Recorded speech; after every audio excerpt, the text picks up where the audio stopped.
Hey, Sight Reading Factory, how'd you do that? Being able to self-assess your performance is a very valuable tool, whether you're an independent learner or a student. I'm going to show you how to do this with your Sight Reading Factory exercises to make your practice more efficient and productive. For educators, self-assessment is a powerful tool, so let's get started.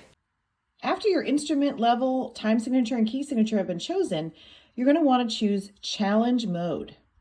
Under challenge mode, you want to choose record on. Other parameters can also be on, but for now, make sure record is on. I'm going to do a 5-second countdown. I'm going to play my opening pitch, and then it's going to record me. Do, mi, do, ti, do, re, do, mi, so, mi, fa, sol, la, sol. Once the exercise is finished, come up to these arrows up here, and you will have your audio playback options. You can listen to the recording or the synth or together. And this is where you're going to want to self-assess and have both of those checked on. When you go back and play it together, you'll be able to hear any indiscretions.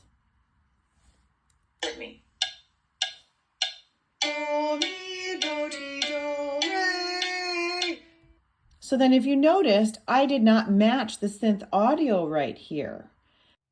You can go back and retry this same exercise to fix this or start a new exercise.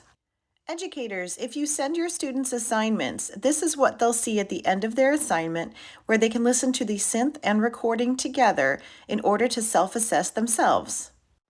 So that's how easy it is to self-assess on SightReadingFactory.com.